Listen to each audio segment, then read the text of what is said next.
Hello, everyone. Welcome to a Women on the Outside panel, Family Times, Amplifying the Voices of Children of Incarcerated Folks.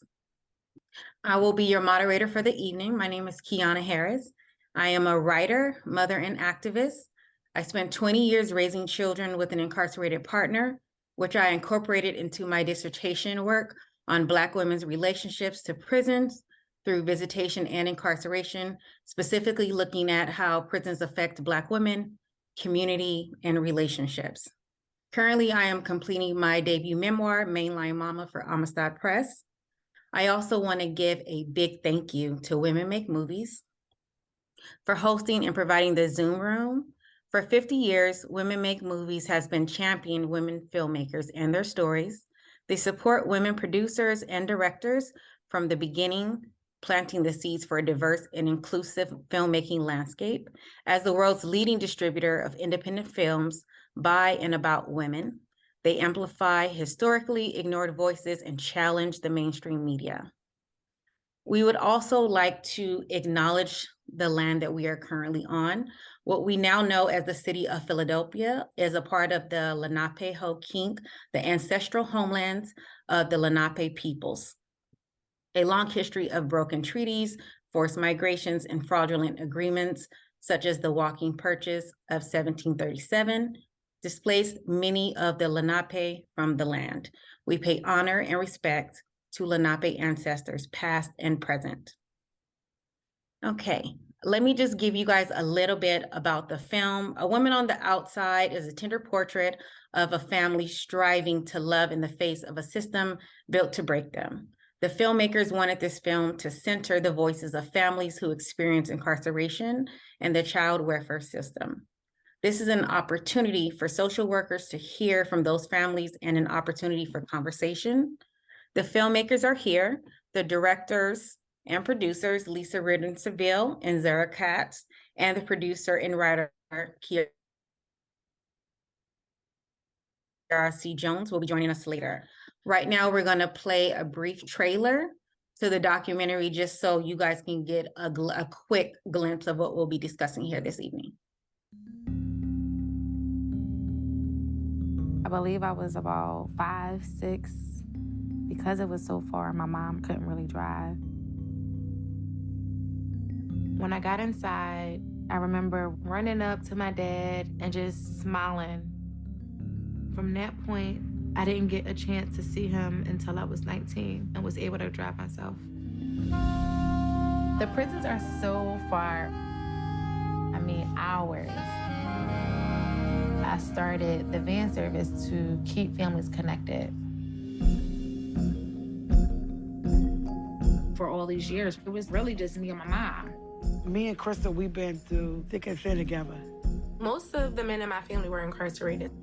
My brother was sentenced to 10 to 20.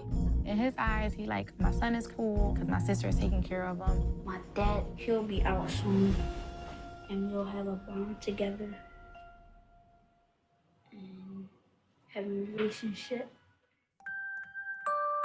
It is systems that are in place that disrupt the Black family. Black women, I don't think we're given enough credit for how much we actually bear.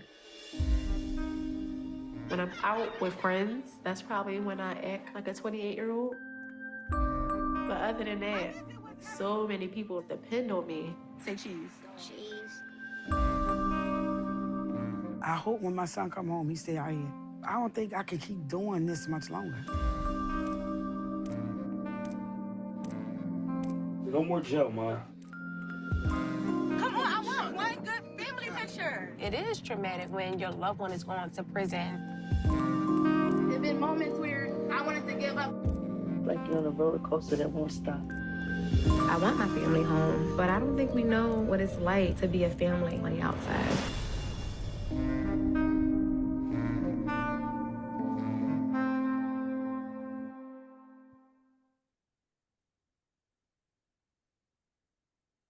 Thank you. I'm going to briefly introduce the panel so we can just get right into it. We have Kristal Bush, who's a film participant. She is a former social worker, criminal justice and community activist, and founder of the Free the Weed Man. We have Nyvae Scott, who's also a film participant. He's currently a high school senior. We also have Stanley Jamel Bellamy, which he's involved with the NYC community organizer for releasing aging people in prison. We also have Sharon Cook, who is also an adult child of an incarcerated, has incarcerated parents. We have Lisa Reardon Seville, who's the director and producer. We have Zara Katz, who's also the director and producer, and Kiara C. Jones, which is also a producer and writer. So let's just jump right in. The first thing we're going to talk about today is families and connections. So this question is opening up to anyone. So the first question I have for you all would be, keeping relationships going while dealing with prison is extremely difficult and it takes a lot of work. Why was it so important for you to keep the parental relationships alive while your loved one is incarcerated? We can start with Kristal, and then anyone on the panel can feel free to answer. It was actually difficult for me. Hi, everyone, I'm Kristal. But my experience, it was difficult. Like in a film, I seen my father when I was about 7 years old. And my grandfather drove me and my mom up about like 4 to 5 hours away to visit him. But then we had an experience where my mom wasn't able to get in. And since then, I didn't see my father until I was like 19 years old. So for all those years, it was just like this yearning. I was yearning this feeling of just, having my father. So I really created a community, what I now realize was a community early on, just in 7th grade on the playground. My best friend, Keonna, we were playing rope and I was like, oh, your dad locked up? Oh, my dad is locked up as well. So early on, I just learned how to just channel, those emotions and just centering myself around people who was going through the same thing as me. And that was having a parent incarcerated. So yeah, that's my experience. It was, at first it was difficult because I went years without seeing my father until I started the prison van service. Thank you, Kristal. Does anyone else want to chime in about their relationships?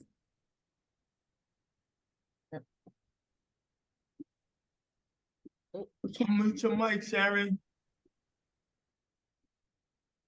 Okay, can you hear me now? Yes. Okay, I'm Sharon Cook. And for me, the relationship with my mother was really important because at the time that my mother actually began her sentence, I was young. The process, it seemed like it took forever for her to actually get sentenced. And then once she started incarceration was when it really became real. But I was probably like 10 at the time, 10, almost 11. My mother was like the center of my world. So of course I had other, like my grandmother and my older sister, my aunts, but it was still just like, for me, I'm the fourth of 5 children. I was always with my mom, always. So to just have that taken from me, it definitely had a real effect on me. And it was one of those things where she called, we went and visit, we would visit her periodically throughout the years. But just to know that she was still here, even though she physically wasn't with us, it was so important to me. Thank you for sharing that, Sharon. Did anyone else want to chime in before I keep the ball rolling? Yeah, let me chime in for a couple of seconds. Okay. It was real important for me because I was serving a 62.5 years of life sentence. And I had left 2 sons out there. And I, as an incarcerated father, I had a fear of my sons following in my footsteps. And thankfully, even though I did 37 years of that 62 years life sentence, my sons have never been incarcerated. So they didn't follow my footsteps. And that was the main thing for me, to make sure that they did not ever come to prison and going through what I was going through in there. So it was important to become a parent in the best way I could, and whatever way I could, from my incarceration while I was still incarcerated. And that was real important, to maintain those ties, to keep them out of the prison system. Thank you.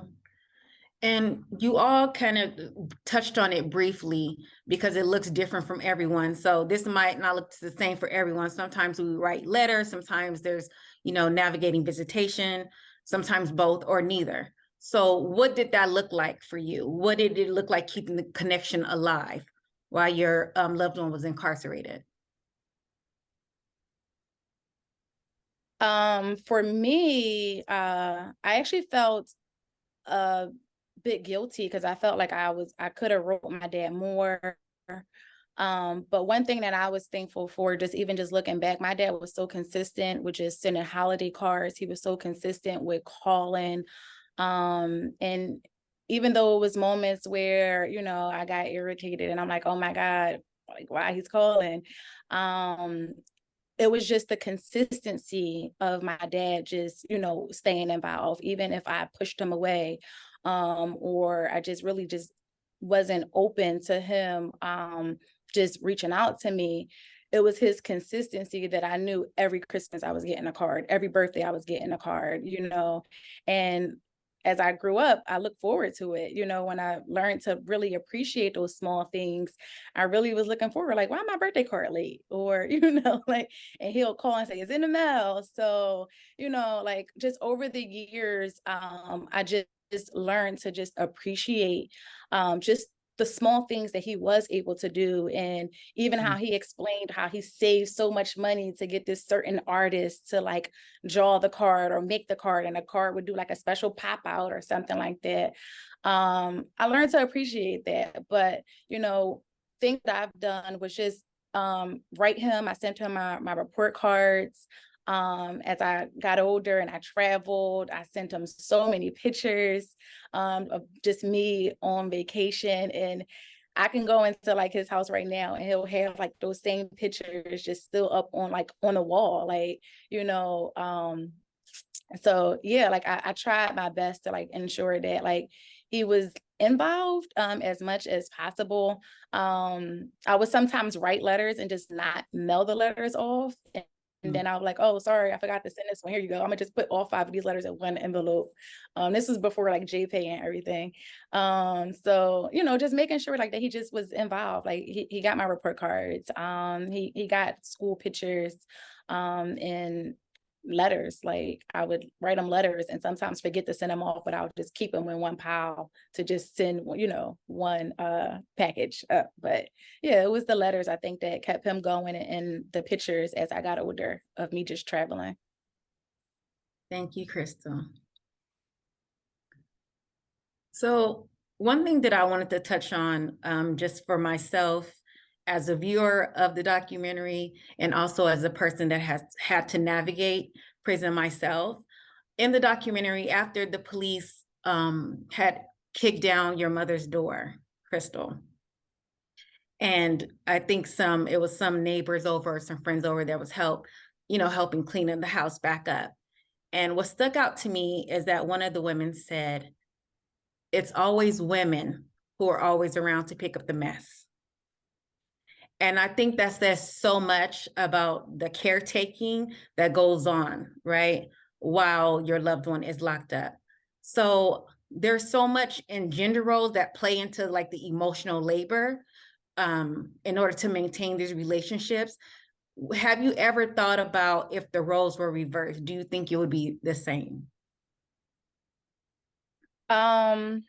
No, I don't think that it would be the same. Like just from my experience with the prison van service, out of the 9 years that we were in service, we only went to male prisons. And it was because it was not a need for us to go to the women prisons because, people were not calling. When a woman is sent to prison, like she's the head of the family, she's the head of the household. So, it's not really no one that's left behind that's to support her. And sometimes her children end up in foster care system or being left with family who just won't ensure that she gets a visit or just keep that contact. So I think as far as like the roles, I think it's designed, it's designed for that Black male to be removed from the home, and for the women and the children to actually pay the cost, the burden, from, paying for commissary, paying for phone time, and even for the van service, getting on the van. It wasn't cheap. We had some women that rode the van like 2 to 4 times a month. That's $200, a month, just on transportation to the prisons.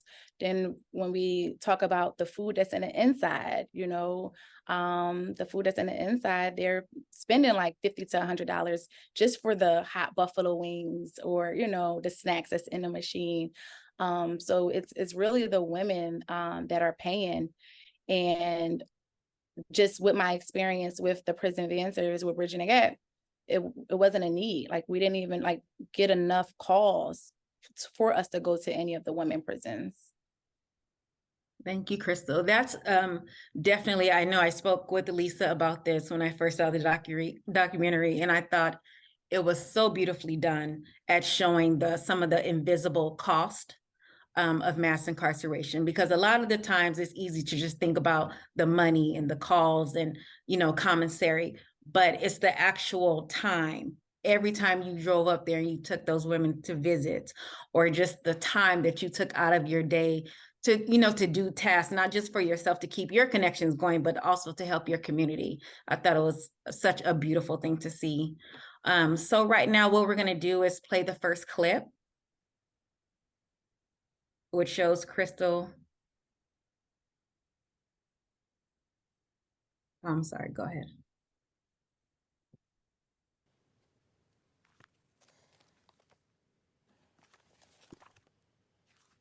This is a book that my dad gave me. So on the side of it, it says my family. And then he has my baby picture when I was first born. This is my mom and my dad. I didn't even recognize that this was my dad because his face was so clear and he looked so young. This is me and Jarvey. Jarvey giving me a kiss. These are all pictures from middle school. That was our 8th grade school dance. During my college graduation. Oh, so dope. And then he got Black China on the back. So I don't know if he considered Black China his family. But these little behind letters and these little bit of pictures is what kept him going for like 25 years. And then you just sit back and you question, darn, could I have done more?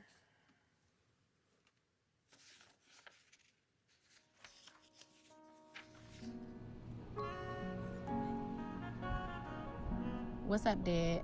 It's crazy they denied your parole. I had faith this time. I know you are hurting right now, but everything is in God's hand. Just keep faith and keep going as strong as you have been. Like I told you before, I was never mad or upset that you wasn't in my life. I turned out to be a good woman. I just don't understand why they didn't give you a second chance to come back out into society. Stay focused and keep your head up. Love, Kristal.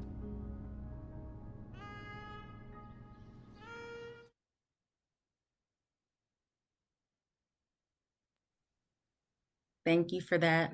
So we're just going to get into the mental health and the toll that it has on family separation. So can all of you speak a little bit about the obstacles that people face when visiting prison?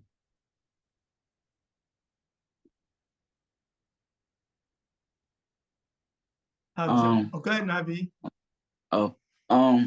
I could say like the mental health is probably just, it's not like, it's a bad feeling just walking through, just going to the visitor room as far as like the security.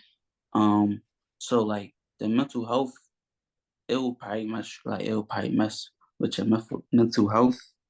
And for me, I know like I used to be scared to go through the prisons because like I always knew like one bad like a mistake or or anything that you might have on you can like restrict you from going to the prison ever again. So I used to be like scared, so like it used to mess with me a little bit, but yeah.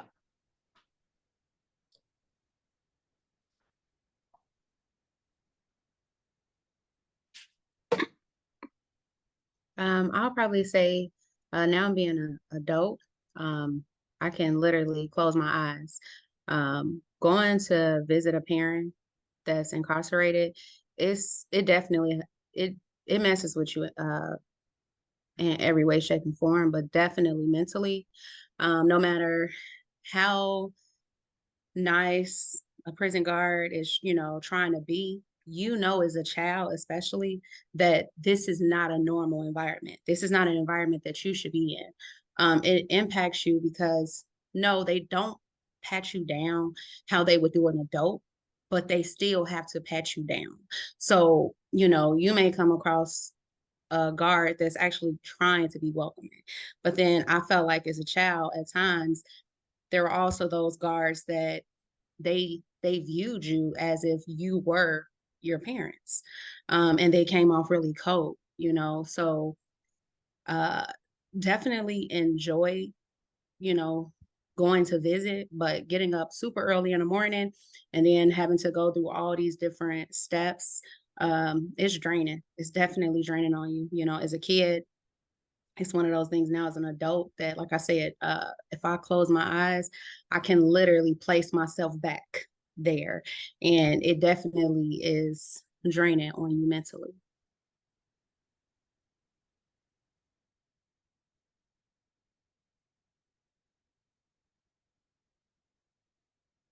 Yeah, I can only speak from being on the inside, watching my kids come see me. That they be happy in the beginning when they come into the visiting room because they get ready to spend time with their father. But then at the end, when it's time to leave, they can't understand, especially when they was younger, why I couldn't go with them.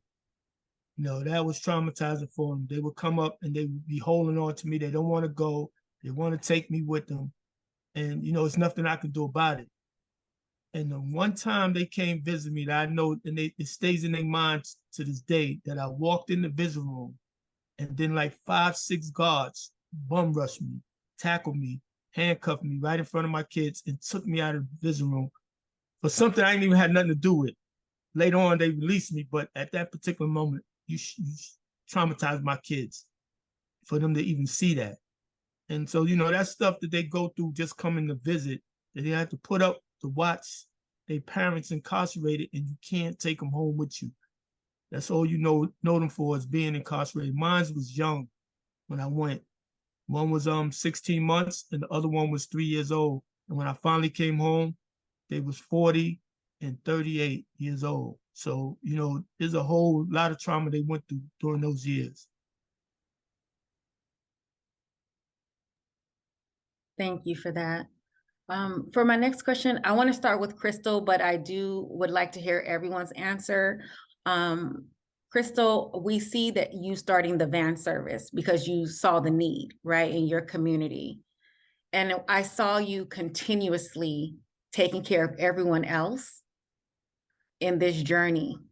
But I was curious about, how do you take care of yourself and what does that look like? Then or now? Both. Okay, so then when my father was incarcerated, and even just running the van service, as you can see, like, I was sick and I didn't realize that I was sick until I watched a documentary. Going through it, we don't really we can't really see that we're sick until you actually have a camera that's recording you and documenting you. Like, just now I was looking at me like, Darren, I look good right now. Okay. Because back then I really, I was looking sick. I was not eating. My health just was deteriorating. And for months I had walking pneumonia, but I still was, doing the van service. So I really didn't know how to take care of myself, because so many people just from my family just being on the inside to here it is, I'm running this service with all these women and children riding my van. They were dependent on me, so I didn't know how to take breaks. I was working like 7 days a week. I was a social worker, plus I was running this prison van service. We started with one van and ended with like 4 vans. So it kind of grew out of my control. And it was such a need, but I didn't know how to stop until, we was forced to stop. The world was just really just forced to stop. And that's when I was able to really just prioritize and just learn like what it is that my body needs. But as I was going through it, I just was like, allowing, like just pouring, and just giving my all. Because I knew, I don't know, I just knew that this system, it wasn't nothing that like supported just children having like a family member or a parent incarcerated. I knew that this system worked even harder to just really keep us separated. So if what I learned was even when I shut the van service down, a lot of people stopped going to the prisons. A lot of families weren't able to even be connected just because of my service. So I'm still, practicing like self-care and what does that look like. But while I was running that service, I didn't know how to take the breaks. I wasn't even given an opportunity to take a break because, whenever I was celebrating somebody coming back home, somebody else was calling because their loved ones, needed to get on this van. So for years, I just ran myself dry, just, running the service. Thank you for sharing that. And Nyvae, how did you take care of yourself during that time, or how do you take care of yourself now?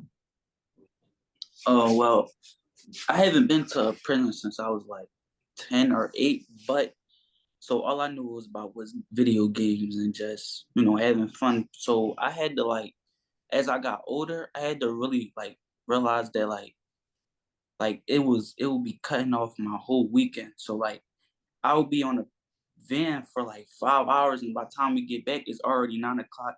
Already got to get ready for school. It's I had to I had to cut it short, and I wanted to have fun at a young age. So I just stopped going. After a while, I just stopped going, and I only was taking calls from my parents, and yeah, I just stopped going. Honestly. Thank you for sharing that. I definitely understand that it does take a whole bunch of your time, especially when you're young and you want to just have a good time. And your whole weekend seems like it's just taken up with the drive on the way there and the way back. Sharon, did you want to add? Yeah, sure. So as a child going through that situation in the beginning, I was really lost. It was just a chaotic situation to be in. I was trying to find myself, who I was. I didn't really know who I was at that point anymore. So I developed coping mechanism, and to a certain degree, I went numb, and I developed a mindset of just to keep going. No one was going to save me at that point. Like I said, my mom was literally the center, like Kristal said. You don't typically come across a lot of people who have a mother that's incarcerated, and she did years. So I went numb, and it was okay, I have an option. I can soak and pity myself, or I can keep going. So I kept going. I developed a coping mechanism of just to keep going. I chose to dive into sports. And even though I dealt with different things, even as a child, I felt like not to really speak on it. That was another thing that I developed. So there were times where different situations occurred, and I felt like, by me not speaking on it, it protected my situation as a whole. Present day, as an adult now, I've actually started seeing a therapist, and that's, a part of my self-care, just trying to unpack everything, because I literally had just put everything in my mind, away out of my mind. And I would still just keep going through the years. And I actually just started therapy at 35, and it's helping, but it's just still a lot to unpack. And that's a great segue that now that you mentioned therapy, because that's actually my next question. Because, during the recent years, there's been a lot of talk now about mental health, where before that wasn't anything that folks really discussed openly, especially talking about prison and how that affects your life, both your mental health and your physical health. So I want to know, has anyone here, I know Sharon, you just mentioned that you have went to therapy, but has anyone else gone to therapy to really unpack that trauma? Yes, I started therapy. I want to say I'm in my second year. So I decided to go to therapy just because I realized I just was, especially dating, like I just realized like how much I had it wrong. And with my dad coming home and just showing up for me and just showing me the love that I've been missing over the years, it kind of softened me. But I still didn't know how to like receive the love from him, and then also allow for other people to love on me. So I needed to go to therapy to just help me just process that. Like even with my dad coming home, it's just like it was so many emotions that I didn't know how to receive him. And like he done when he was in prison, he just, kept showing up and just kept trying. But this time it was like we didn't have this system that was like blocking us. Like it wasn't the 15-minute phone calls.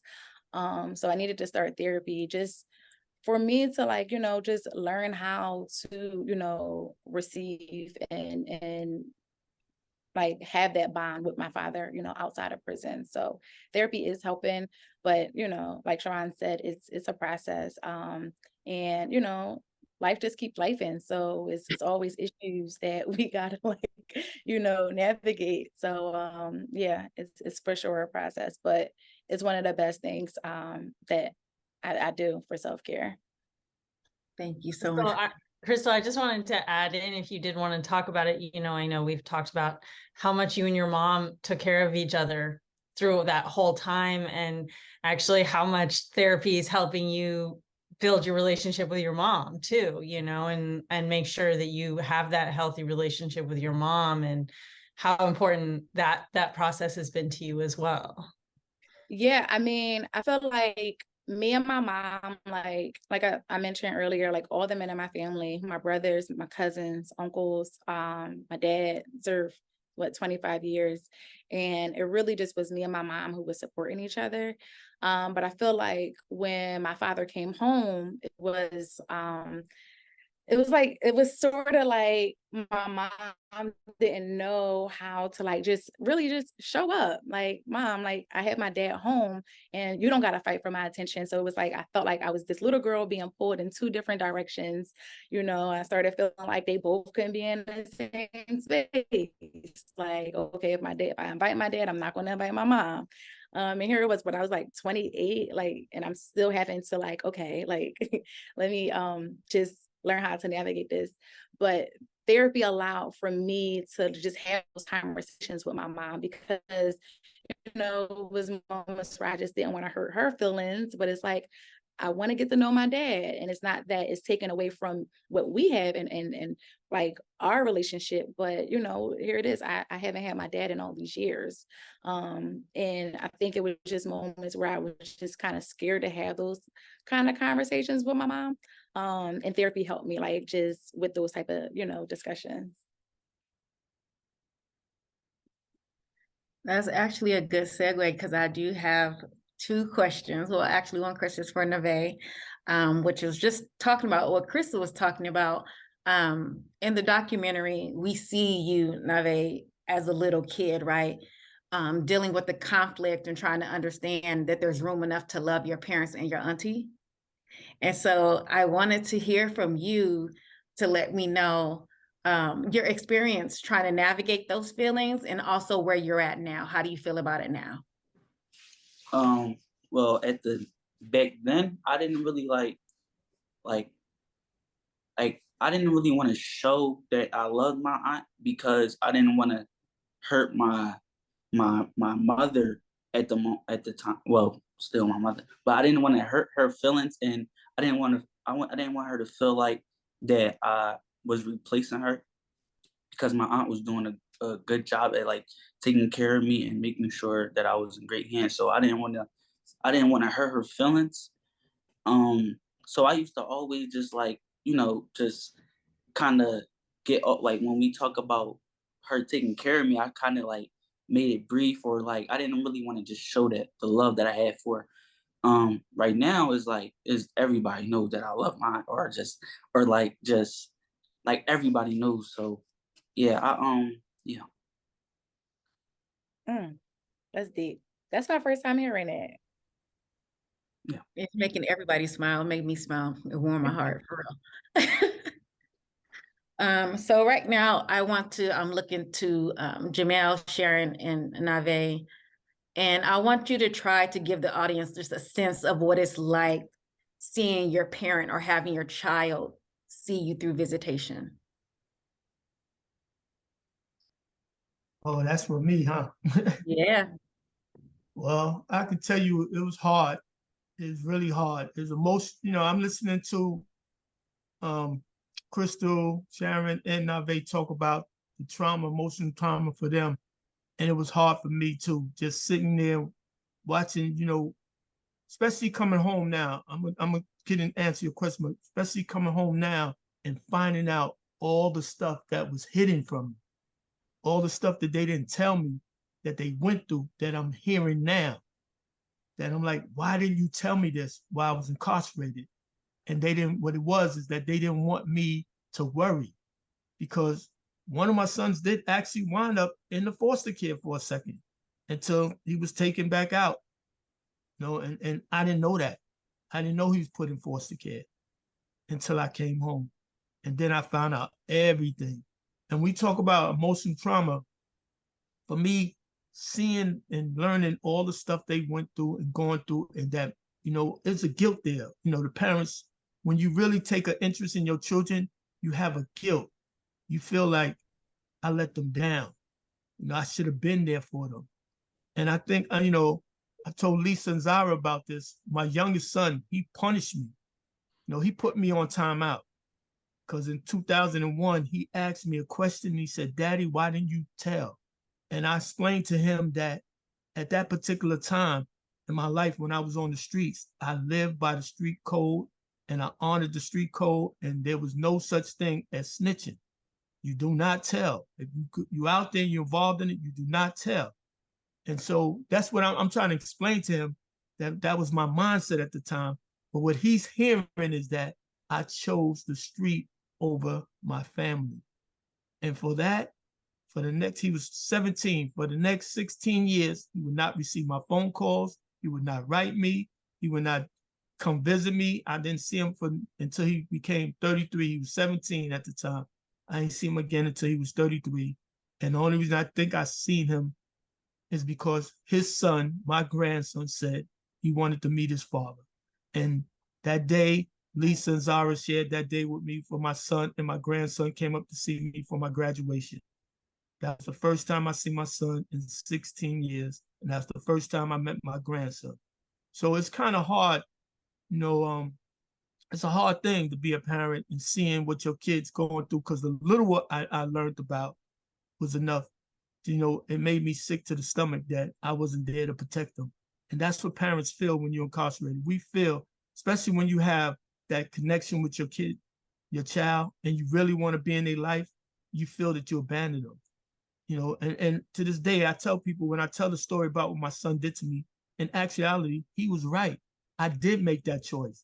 It wasn't a conscious choice, but it was a choice that I did choose the street life over my kids, over my family, because I was more committed to the street than to my kids. And we say we loved them, and I did love my children, but I was so deep and steep in that code that I didn't recognize the harm and the consequences of what I was doing and how it was going to affect them. So even like Kristal, Nyvae, and Sharon, I go to therapy now. I come home because I know after doing 37 years, that impacted me in some way that I haven't encountered it yet, but I know that it affected me. And so now, even as I'm home, and I know it's kind of long, I'm gonna give Sharon, Nyvae a little room to talk, that I'm home now, I stay in contact with my children. They think they my parent now. They call me every single day, sometimes 3 times a day. Who you with? Where you at, daddy? What are you doing? I said, hold up, I'm the father here. But they think they my parent. They want to know where I'm at every minute of the day, and I understand it because it's like a fear that they don't want to lose their father again. They lost me for 37 years. They do not want me to go back. And even though they trust me, they still want to make sure every single hour of the day that I'm okay. And I got to give it to them. You know, they grown men, but they think they're my parent, but that's okay. And I'm gonna pass it to Sharon or Nyvae, and I'll come back a little later. For me having my parents incarcerated, like for my dad, I didn't it was sad, of course, you know, going up there, but before I even went up there, I was born to with my dad being incarcerated, so I didn't really have that much feelings. But once I started going to go see him, I was like, it was I started getting sad because I had friends and everybody that used to talk about their dad or even their mom being in their life, and I couldn't really relate. I couldn't have that conversation with like my friends or my closest friends. So it was like sad, but at the time I used to like think it was normal because I grew up with my dad not being, I was born with my dad not being around, or yeah, I was born. So like it was sad, of course, and I used to always think it was normal because of that reason of not having my dad. So I used to think it was normal as well.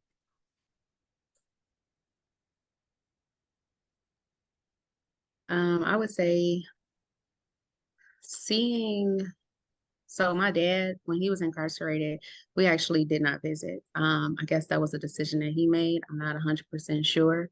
But with my mom, her sentence was longer. So of course, throughout the years, we would go see my mom. And honestly, like I said, I always tried to be strong. I just felt like it was the best thing. Even as a kid, I felt the need to try to protect my mother's feelings. Because I mean, even though I was a kid, I was still, as children, when you're thrown into these type of situations, you become resilient. And it actually matures you. So for me, my thought process early on was like, I don't want my mom to see me crying because I don't want to make my mom cry. I don't want to make my mom feel bad. So, I think that for the most part, I would be happy when she came out, but it was hard at times because she had to ask permission for everything, to go to the bathroom. If she, many times she didn't go to the vending machine. One of us went, and just being an adult now and thinking back about that, it's like, you have to ask somebody for permission for everything in front of your children. I can't even begin to imagine, how like you just don't have control, So for me, when I would go see her, I would always put on a big smile, even if, I didn't want to smile. But I think emotionally, what impacted me more was when it was time to go and I would see other children crying, even still, I still just chose to remain, with a smile and hug her and, tell her I loved her because I don't know, everything in me felt like my mom was breaking every time we had to walk away from her. So because of that, I just felt the need to always stay strong. And yeah, it's just one of those things where you never forget that emotionally. I have other relatives that have been incarcerated as well, and I visit, them as well, but nothing ever impacted me like my mother being incarcerated. And through it all, she always had a smile on her face. But me being a mother of 3 now, I know, that I'm sure when we left, she shed tears. I remember at times my mom having tears in her eyes, but still smiling through it. As a kid and as a grown woman, you don't forget stuff like that. And Kristal said in the documentary, that system is not only designed to break the person that's incarcerated, it is truly designed to break the family, and it does that in many ways. Thank you for sharing that, Kristal. I mean, sorry, Sharon, sorry. This is a two-part question, so I'm going to turn to Kristal again, and then I have a question for Nyvae. So Kristal, how did you and Nyvae define your co-parenting relationship, or is there one? That's We're the still first working part. on it. I'm sorry, say that again. No, nothing. Okay. It was difficult, you know, going from like just being like this aunt, you know, to now I'm just encouraging both Nyvae mom and my brother to turn over their rights. So I can fully adopt Nyvae. It was difficult, you know, but I felt like they trusted me and they knew that he was like in good hands. But I think it was a lot of like, I felt like me taking Nyvae in, it was just, okay, he's family. I understand what he's going through because my father was actually incarcerated. So his parents is incarcerated. So I want to, you know, save him from going into the system. I just put pressure on my brother for just being this father figure. And now that I look back, it's just like, he don't even know how to be a father because he didn't have a father. So here it is, you know, I'm upset at him for wanting to do something that he don't even know how to do because he was, you know, incarcerated. So it's really difficult, you know, just being the sister, the baby mom. It's difficult just navigating it. And, you know, we're still working through it. We are. And yeah, we are. Thank you. And you hit the nail on the head, because for me personally, when I was visiting with my children, I used to involve their father in discipline, right? Which I thought was a good idea, but now I know that it was not a good idea. So Nyvae, can you tell me what your experience was like with discipline? It was a lot. I used to get in trouble in school once in a while, and if I get in trouble Monday, through the whole week, if I know I'm going to go see my dad Saturday, I know that we were going to have that conversation. And if me being young, all you had to do was yell, and I was going to cry. So, so discipline was tough for me. Being as though I was a kid and I used to get in trouble a lot. And I just like, even though my aunt would yell, even if my aunt was yelling, go at me, I used to cry, or my grandma or anybody, I used to cry. So like, I like my dad would be even worse. Like I already know. Me going, especially if I'm going to go visit him in person, it was just a lot for me. So yeah, it was a lot, but I overcame it. Thank you for that. And Kristal, I'm going to go back to you just really briefly. Can you explain a little bit about why, like, if looking back on it, right? Like why that's not a good idea? I know, like, for me, it was like, okay, I am asking a person who they don't see every day, right? To not only I'm fussing at them at home and raising my voice, but now when you do see them and it's supposed to be a joyous time and us to spend time as a family, now we're turning that into something, right? So now they're looking at it as they're looking at the visit as punishment. Mm-hmm. That was my particular experience. Can you elaborate a little bit about that for me? A lot of it was my grandma, well, not grandma, his grandma, but my mom. You know, if I would call my mom just for support on, you know, him acting out or like his grades, you know, as soon as my brother would call, she was just telling him, you need to get your son. Like, and I think in that way, she was just making it to my brother as if like I can't control, you know, Nyvae.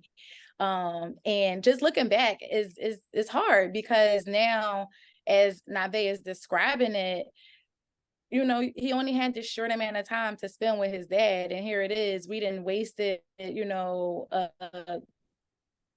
8-hour visit on, you know, him just being disciplined. But even his dad not even understanding and knowing the full scope but he's just trying to like discipline him. And I think that it just provided like even just a strain in our relationship, because my brother, over the years, I'm gonna keep it honest, he was not a bad kid. He rarely got in trouble, honestly. But I was very tough on him when it came to like his grades. But it caused the strain on me and my brother relationship, because now my brother is only expecting to show up when he got a discipline. So if Nyvae is not acting out, then it's like, oh, well, where do I fit at in this, equation? So I think that's really what caused the part of the strain on, me and my brother co-parenting relationship, because it's like, Nyvae grown to get A's and B's, a real, good kid. And when he got out, it was just like, now how do I show up? Like, y'all counted on me to discipline him.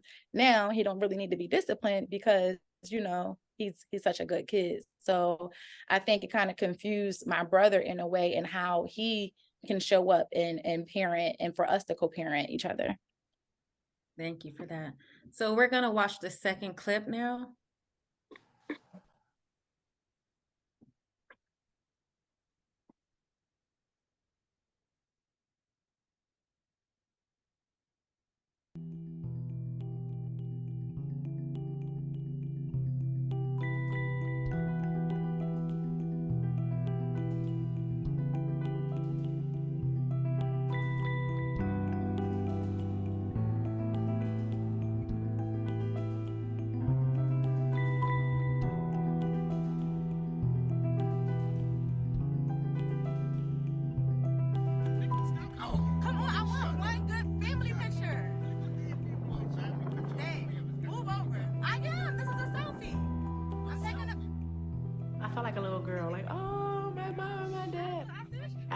Had a picture with both parents.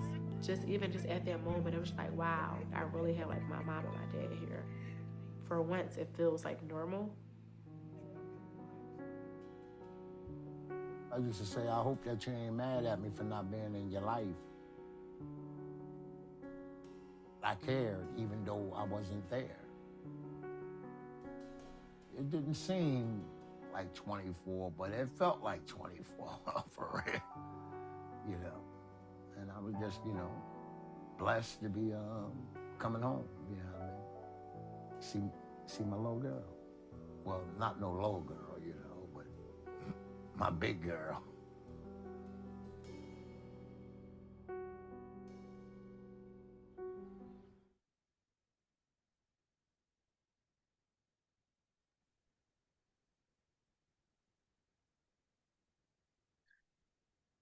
Okay, so the documentary does such a great job of capturing so many layers. And during visitation, we get so caught up in the maintenance of relationships and connections. But as the release approaches, you get hit with the oh shit moment, right? Like that you've been waiting for all this time is actually about to happen. What was your biggest fear right before your loved one came home, or before release? And this is for anyone on the panel.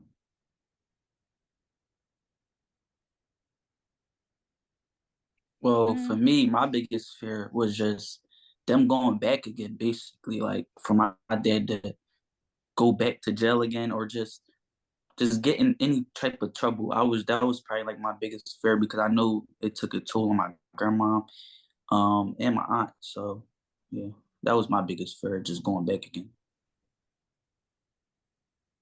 For me, my biggest fear, I had a couple. The biggest one was, how was I going, like, my grandmother is, very important to me.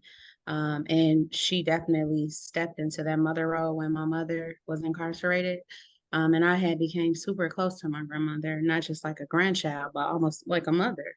And I didn't really want, for my mother to be upset, because she felt like, we were closer, like she had lost us to my grandmother, and it's her mom.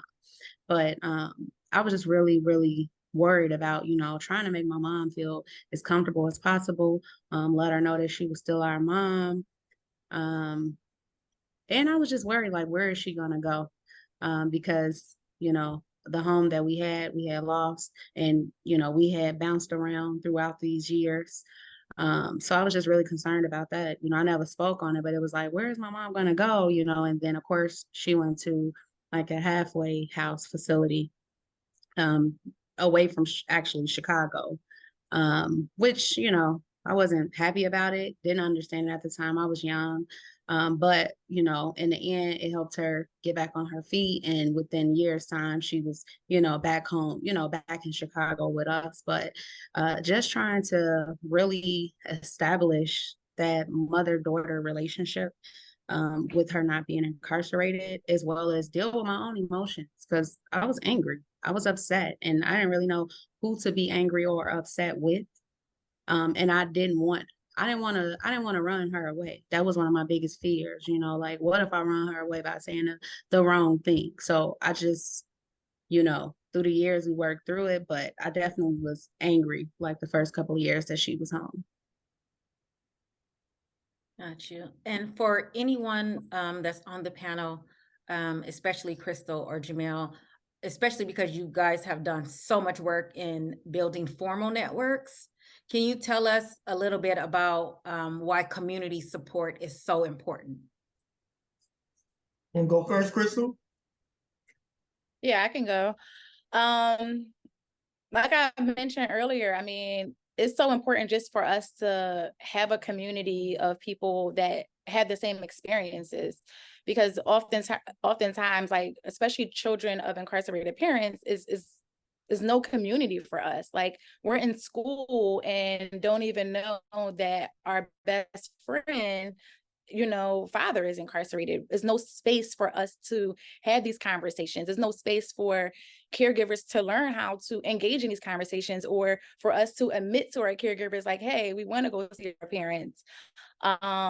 So I think it's important for just that community to just be there for just children to realize that they're not alone, and it's millions of other children that's just like you that has an incarcerated parent, and just to talk about those experiences and how we get through it. And part of the work with Bridging the Gap was really just creating that community of women.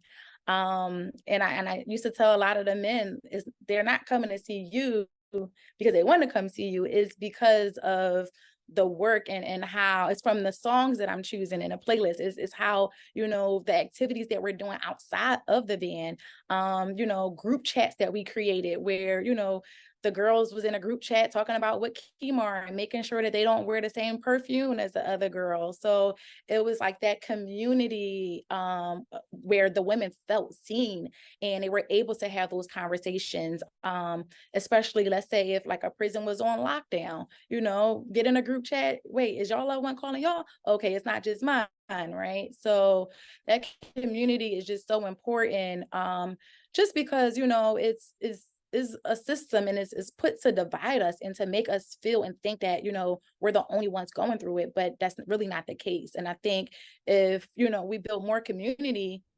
around supporting, especially children of like incarcerated parents, we'll be able to like really speak to like that voiceless, because they're children. And we force these children into foster care, we force these children into like different programs, especially in schools, not really realizing like that child might be acting out because his parent is incarcerated. It's not just him, it's because of his circumstance.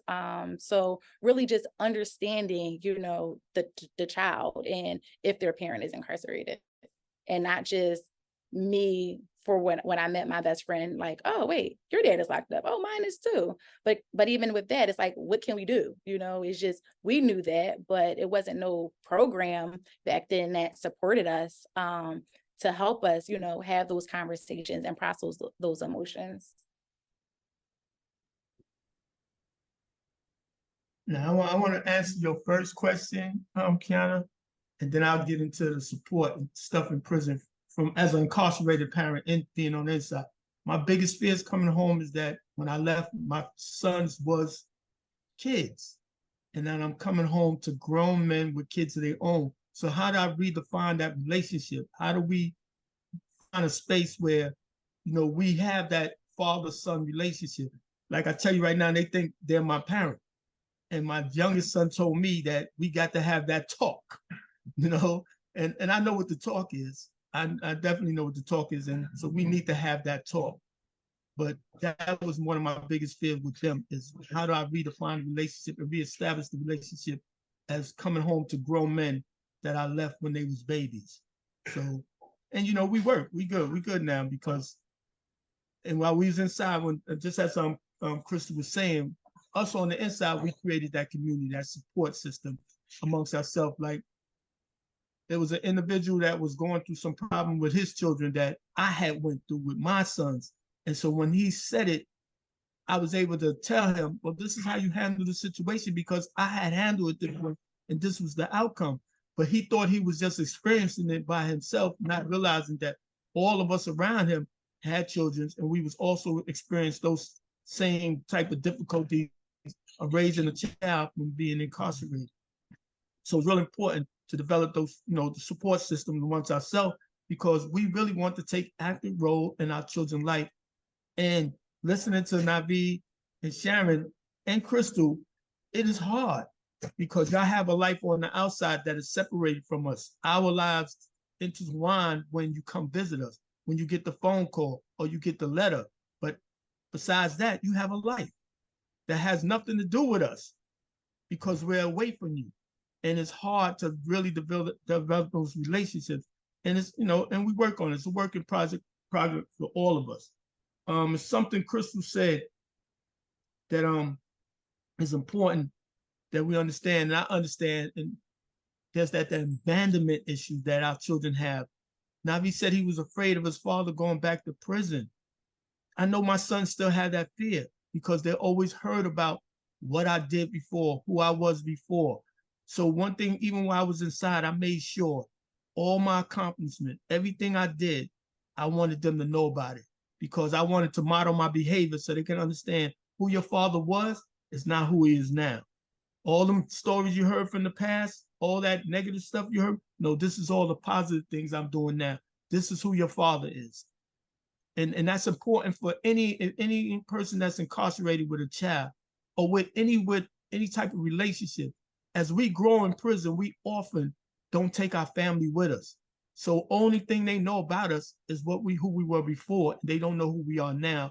And therefore, when you get them to the point where they understand, or the space where they understand who you are now, that fear goes away a little bit of your father going back to prison, your mother going back to prison. It goes away, because you say, this is who my father is now. This is what my father, and so you have to model that behavior. And I did that for my sons. And coming home, the support system on the side, I have to say Lisa and Zara too, as part of that support system. They made my transition from incarceration to home so smooth, it doesn't even feel like I have been incarcerated for 37 years, because I haven't ran into those obstacles yet that I know a lot of people coming home from prison have run into. I came right home because of the big support base I built, and I had all the wraparound services that I needed for me to succeed. If I fail, it's because of me. It's not because of my support team, because they're there for me. The base is there, and it's important to build that community, because that's what we are, a community. Thank you for that. So we do have a couple of questions from the audience that we're going to get into. The first question, this can be for anyone. What made you want to tell your story? I guess it really goes back to just that community. I was already just doing a work. It was something that I needed. I was solving a problem. I seen that distance is what hindered a lot of people from staying connected with their incarcerated loved ones. So I started the van service. And while I was doing the work, Lisa and Zara, they found my Instagram page, the Bridging the Gap Instagram page, and they decided to come to one of our community events. And they came with this camera, and here it is. I was already documenting myself on Instagram and documenting the work from Bridging the Gap. But even when they came with these big cameras, it just I still felt comfortable because I already was like, you know, recording my own journey before they even came. So it wasn't like, you know, I wasn't already like telling my story and then it came, but it was just a smooth transition, and my community trusted me. So, you know, they were able to like, you know, tell our story. But you can ask Nyvae. Wait, what was the question again? I'm sorry. What made you want to tell your story? Cause I wasn't really good at telling my story because I would get sad like right then and there. So it been like so long for me like to for me holding back and for telling my story. So once I got the chance to tell my story, I just told and I just said everything that was going on between me and my family. And yeah. Thank you for that. A part that he didn't add is even just watching the film, like he felt more comfortable telling his story to Lisa and Zara. I thought he was going to say that, than really to me. So, you know, like looking forward to them coming, so he can, you know, just tell his side of the story as opposed to coming to me to, you know, voice his feelings. I was just Yeah, gonna my say. aunt used to talk. Oh, sorry. No, My aunt go used ahead. to talk. My aunt used to talk, and if she was talking a lot, I knew I could talk a lot. So they used to come in her room and just had a camera, and I just talk. That's it. So yeah. I was gonna say, in the beginning, what really got me prepared to tell my story was me trying to heal. But then I realized that, like Kristal said early on, I actually came from a school system in the south suburbs of Chicago, where as an adult, I realized that as a kid, I actually had a school psychologist that was working with me. So I went to school every day in the beginning thinking that my situation, it was just my situation. But then I started to have peer groups with other children that went to school that were in my class that was going through the same thing. The only difference was it was my mom, and many of them, it was their dads. And then as I got older, when my mom got released, I became really protective of my mom to the point where we rarely ever discussed her being incarcerated. And it wasn't like she told us not to. I think it was just that sense of trying to protect my mom, because my mom genuinely at heart is a sweetheart. Literally, she'll help anybody. And I just wanted to protect her. But I realized as I got older, my mom's story was my story. And I realized that, you know, I wanted to connect with other, you know, adults now that had been through this journey. And even now, it's actually, I'm in the process of trying to work with children that either have had parents that were incarcerated or that currently are. And my goal is to, you know, allow them to see that you are not alone. You're not alone. And I come from that lived experience. It's a lot of us that come from that lived experience. So, you know, it's just one of those things where it's like the more voices that's talking about this, the more this topic is going to become important, because children who have parents that are incarcerated, they truly are hidden victims. They're the forgotten victims that people don't talk about when people go to jail. They just feel like, oh, you know, that person is incarcerated. But the reality is they leave behind mothers, fathers, siblings, and they leave behind children. And that parent may be doing 10, 20 years in incarceration, but as children on the outside, we are trying to navigate through society, and we are doing that time. We're just out here, and it's scary, and it's lonely. So to get my story out there more, to talk about it more, it literally, I feel like it can be healing to so many different people. Thank you for that, Sharon. And on that note, I wanted to turn our attention to Lisa and Zara and Krista.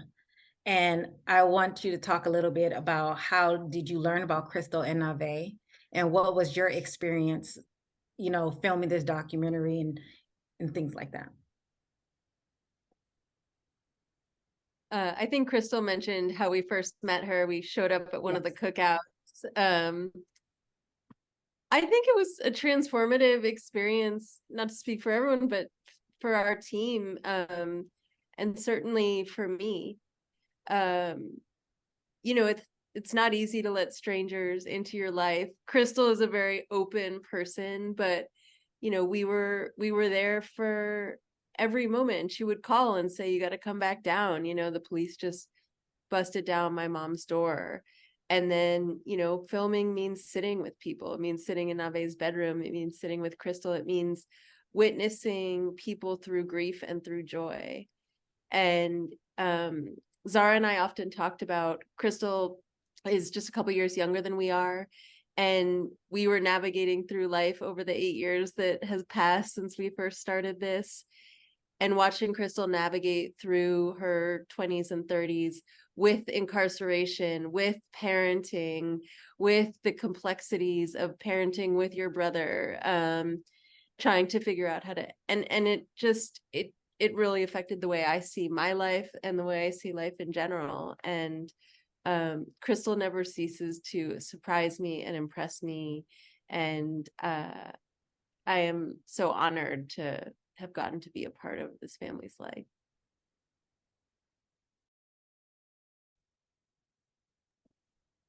Kira, you want to go? Lisa said it all. I'll add something else, but you know, Lisa and I started this really as a multimedia project, where we were, you know, Lisa's an investigative journalist and I'm a photo producer and editor. So neither of us are filmmakers. And, you know, we were asking women, you know, from a wide range of projects that Lisa had worked on, stories she had worked on around criminal justice and the carceral system, of, you know, looking at visuals around mass incarceration in America, but then asking the question, like, who picks up the pieces? The film says it, women are always left to pick up the pieces. And so really wanting to ask that question specifically. And Kristal really being a guide on that and having so many conversations with us around that, how important those conversations have been, and that it has really grown. And then after filming and working with Kristal for maybe 4 years, we, you know, we're like, okay, we're making this film. We're figuring out how to make this film. We really need to work with somebody who has made a film before. So through many different networks, we were connected to Kiera C. Jones, and she came on as an incredible partner to us, as a filmmaker, you know, as a woman lending her own experience. And, you know, that was so important through the end of the film and building the film. I mean, we edited for almost 2 years. And yeah, I'll let Kiera take it from there. But the collaboration across the board has been such an important part of making this film and sharing this film.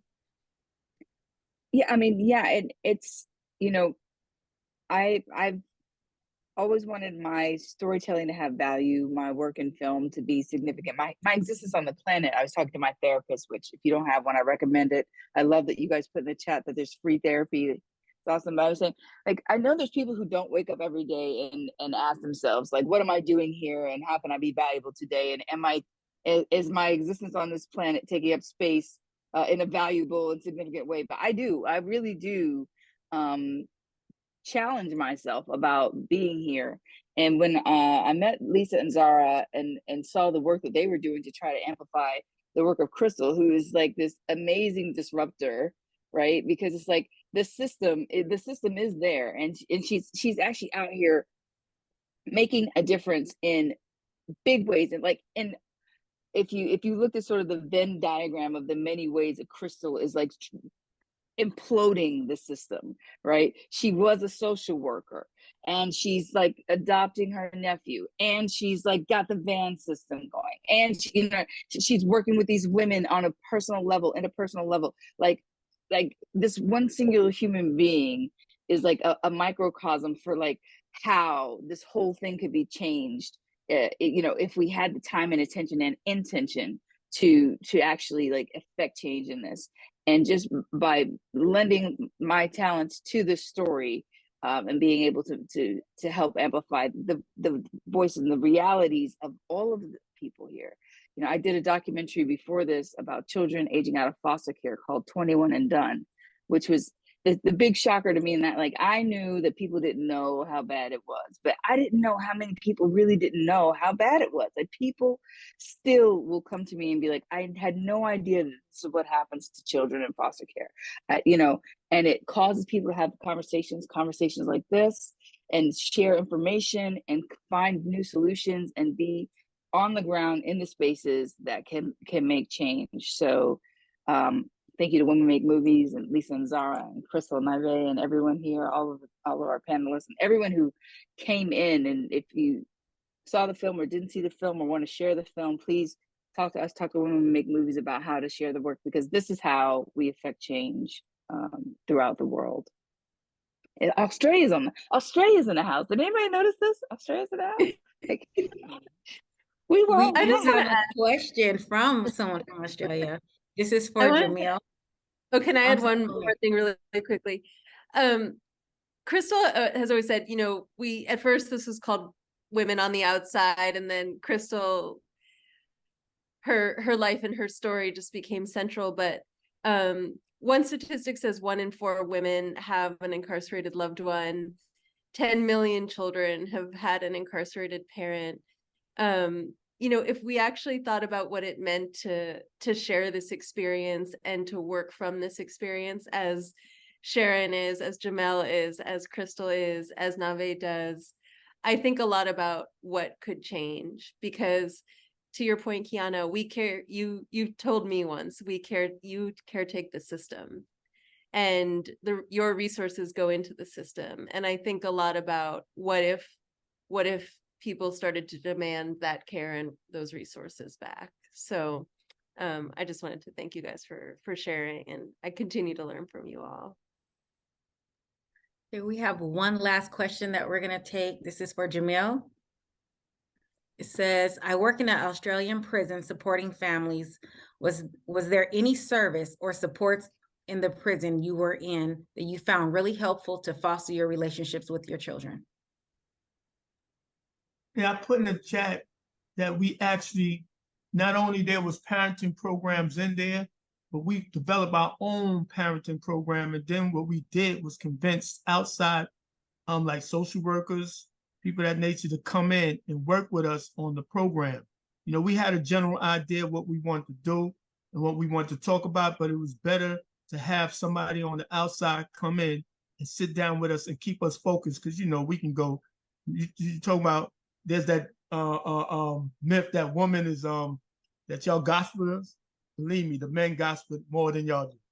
So I'm telling y'all now, as a man. So we had people come in to keep us focused. And yes, there was programs, because we developed, we realized that the state, when I say the state, Department of Correctional Service, was not going to provide these programs for us, because they really didn't care about the parenting aspect of incarceration. It was about separation, not parenting. So we created our own programs. We realized that we needed those skills, because we all had children out there. And if we didn't get those skills, we didn't know how to communicate with our children. The possibility of them coming into the prison was real, because I was in prison with a grandfather, the father, and the son, all locking on the same gallery, a couple of cells from each other. And I didn't want to see that for my children, and the men that I was around didn't want to see it for theirs neither. So we developed the programs, and we got people from the outside to join us and help us flush it out. So yes, there was programs in there because we created them for ourselves. Thank you for that, Jamel. Any final thoughts or calls to action from the panelists or from the directors or producers, how folks can get involved, how we can start to imagine a world where, we're not just punitively punishing people as a first response? Yeah, I guess I'll start. I would just say just center the work around children of incarcerated parents. You know, if you're a policymaker, or if you're a teacher, social worker, educator, whatever title you wear, really just learn just about these like children. You know, I think is research that's being done, and just start studying that research, and just seeing like how we can develop policy to support children to, you know, stay connected with their incarcerated loved ones, whether that's, you know, not paying for phone, you know, riding up on a van for free, but not really charging a child to really stay connected with their parents. So I would just, you know, hold everybody accountable for just, you know, reading up about it, and really just seeing how we can like develop some sort of policy, and have conversations like this to really reduce that stigma. Thank you for that. Nyvae, do you want to add something? What could be done to help? It's just if anybody know families that's in this situation, or just to share the story. I feel like it can go a long way if you share it. Yeah, because there's many kids that's just like me, or many families that just like us, that want their story to be shared. So if you could just share it, it would be good. Thank you for that. Sharon? Yeah, I would say, as Kristal said, you know, policies definitely need to change, because no matter, you know, how, you know, friendly, you know, guards are, or, you know, they try to make the experience, there's more that can be done. Even the effects of sentencing, you know, many times, you know, parents spend, you know, time before they even get sentenced, incarcerated. And depending on a crime, it's not necessary. That's time where they can actually be getting, you know, their family prepared for this transition into this new journey, as well as just extend grace. One thing that I can say, as a kid, I felt so lost many a days. And so many people that I came in contact with, they saw me as my situation. They saw me as a problem. But it took for one of my childhood friends, who I am still friends with, and is definitely someone that I am forever grateful for. Her mother saw me for more than just my situation, and she chose to extend grace to me, and she chose to nurture me and love me, and just be a part of a piece of my village, and I'm forever thankful for that. So, you know, if like, you know, like he said, if you know a family or a child that's going through something like this, you know, you don't have to dive head first into the situation, because you may not know how to deal with it. But just being a piece of that child's village, just by seeing them, it literally can do a world of greatness for that child. And I just like to add on to what Kristal said. Centering around children is so valuable, because you cannot. They're undeniably innocent in all of this, right? There's a way where you could look at, you know, a spouse or a partner where, like, that's your choice. You chose to be with them. Or a parent, you could say, oh, you know, you should have raised them better. You could, you know, you could come up with all kind of other reasons why you could dismiss other people who would be, you know, supporting people who are incarcerated. But the children are so innocent in all of this. And in any society, you see through time, anytime the society focuses on supporting the children, the whole society grows and flourishes, because whatever you pour into children, it remunerates, you know, over and over again back through society. So it's a beautiful place to fertilize, to nurture, to have these conversations, because you can have them without having any animosity, without having any sort of luggage or baggage on the situation, because you're just trying to make sure that these children are supported in a situation that they had absolutely no choice and nothing to do with. Thank you for that. Okay, just a couple of quick announcements. A survey email will be going out in the next 24 hours, which will include information on how to be able to view this amazing documentary. You can also visit their website at womenontheoutsidefilm.com. And if you are a university and interested in purchasing the film or hosting a screening for your library or educational institution, please visit the website that I just stated a moment ago. A special thanks to Kristal and Nyvae and family for the panelists that we have here today, which is Jamel and Sharon, and also for Lisa, Zara, and Kiera. Thank you so much for this amazing project. Also to a Woman on Outside Impact campaign advisors, Darlene Burke, Xochitl Guerrera, thank you so much, Norris Henderson, Professor Nancy Lokes, Marlon Peterson, and Angela Tucker. Our sponsor, the International Coalition of Children with Incarcerated Parents. Again, the filmmakers, Lisa, Zara, and Kiera.